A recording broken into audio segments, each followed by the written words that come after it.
This Mustang is not only an original, but it is one of a kind. The Super Mustang was built by Ron Pellegrini in 1965 and had a brief drag racing career. The car is not remembered for what it actually accomplished, but rather it is an example of how some projects fall short of realizing their full potential. The Super Mustang was an idea ahead of its time. And to hear the rest of the story, let's meet its current owner, Bob Schramm. Hey, we're sitting here with Bob Schramm. And Bob, I was attracted to your car because I recall this from back in the mid-1960s, one-of-a-kind car run by Ron Pellegrini from out in the West Coast, and it was called the Super Mustang. What a car, and it's your car, huh? Yes, sir. Wow, this is cool. Now, I want to know the story, naturally, about this car. I remember when it raced, but from what I understand, you found this car in a junkyard. You got to tell me that story, Bob. That's right. We found it in a junkyard in Tampa. We found it in '85, and I purchased a car in '87. And I brought the car home, didn't know what it was or who it belonged to until about '91 when I ran across Don Gartlett's. And I showed him some old photographs of the junk car that I brought home from the junkyard. And Don's the one who put me in touch with Ron Pellegrini, who was living in California at that time. And after talking to Pellegrini, I found out that I did have his car, and he sent me a lot of documentation and background and magazine articles. And it took me a long time to document everything, but once it got all documented, then I decided a couple of years ago we had to finish the car and bring it out so everybody could see it. Now, as far as going to a junkyard, is that something you do on a regular basis and just happened onto this car? Or did you get a tip that maybe an old drag car was there? No, I kind of stumbled across it. I used to do a lot of restoration of Mustangs, and what happened was one of the people that had the junkyard was into parts. They were selling parts, so I went to their junkyard in Tampa because they stocked mainly Ford parts, and that's what I was looking for. And that's where we found the car sitting in the back, and it was brought to Florida somewhere around 1970, they told me. And I found it in '85.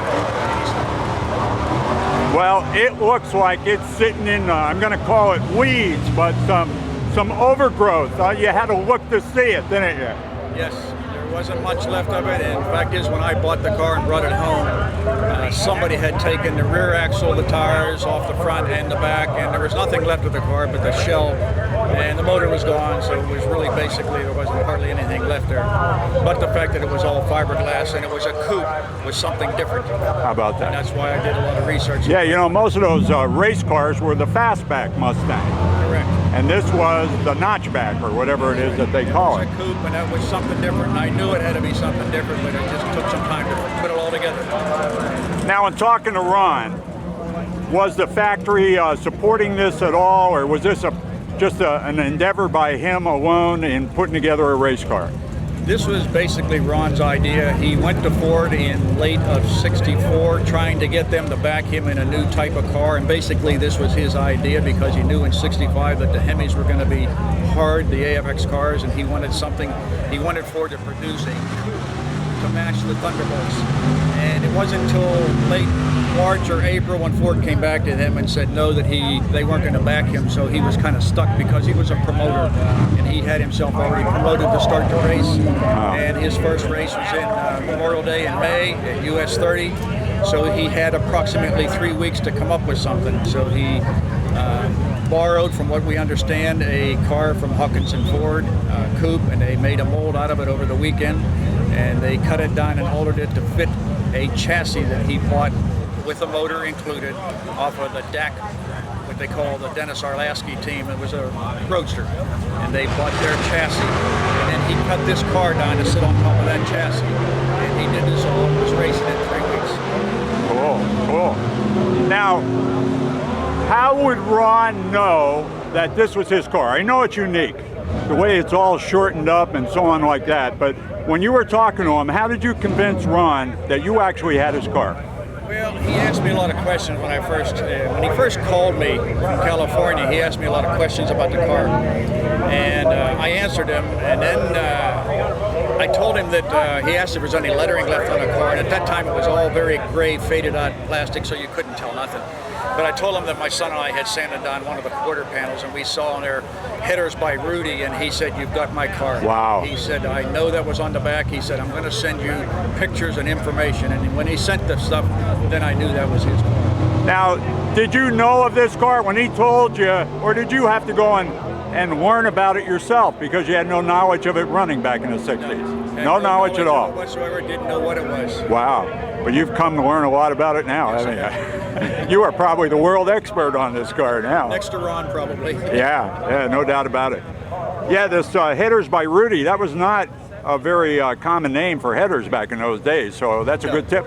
They were custom built, and believe it or not, in one of the shows we did last year here in Florida, we actually talked to the fella that built the original set of headers for this car. Get out. They look like the set that's on here right now. They conversed and went back underneath the car. But wow. We talked to the fella that actually built them. We've actually talked to the fella that actually flagged the car at US 30. He was the flagman.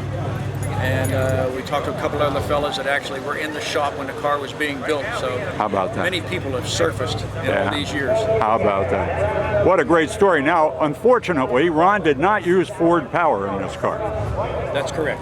He used the Hemi because when he bought the rolling chassis had this type of motor, had a 392 blown injected Hemi. So rather than to converse and change over to do something for Ford, and since they didn't really back him, he just used what he had in order to get racing, and that's what stayed in. How about that? Now, is there any plan for Ron to see the car again, or does he have any interest?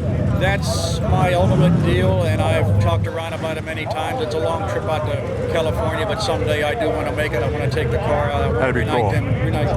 Reunite them two people. Now, you had to do a lot of work to get what we see here. How long has it taken you to put it together to what we see here today at the track? I actually found a man by the name of Bill Holtz. He did a lot of alcohol funny car racing, and he is an old nostalgic man, and he really wanted to tackle this, and this was kind of his dream. So I just kind of gave him a blank checkbook, and we had all the information and documentation, and the only thing original left on the car right now is the fiberglass body, the steering gear, and the seat. Everything else has been duplicated exactly the way the old one was, and it's all done in chrome poly this time rather than the other stuff. But it took him about a year and a half to do it. Did it really? Well, it looks great. Just like I recall, the paint, everything, just great.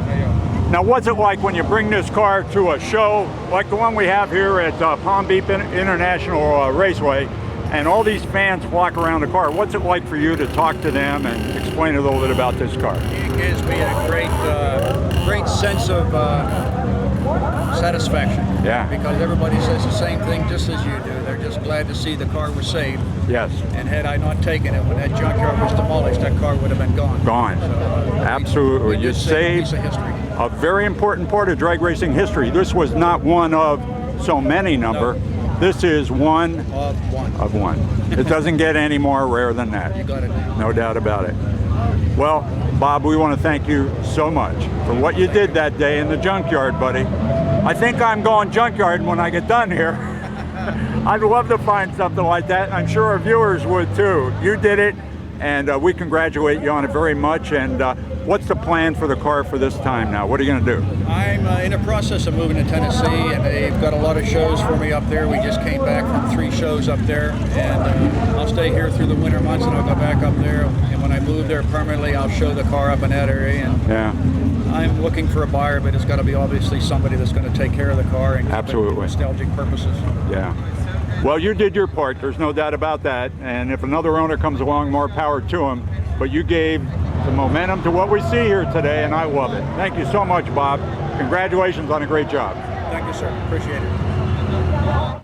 Even though the Super Mustang project was not accepted by the Ford Motor Company, Ron's idea led him to form an aftermarket fiberglass company called Fiberglass Limited. The company went on to produce many fiberglass pieces that made their way onto drag racing cars across America. Now, Ford must have also liked the idea of the long-nosed look of the Super Mustang, because that design appeared on the factory-stretched Mustangs in 1966. And in looking at the gas Ronda car again, we can see the similarities. Now, you know the rest of the story.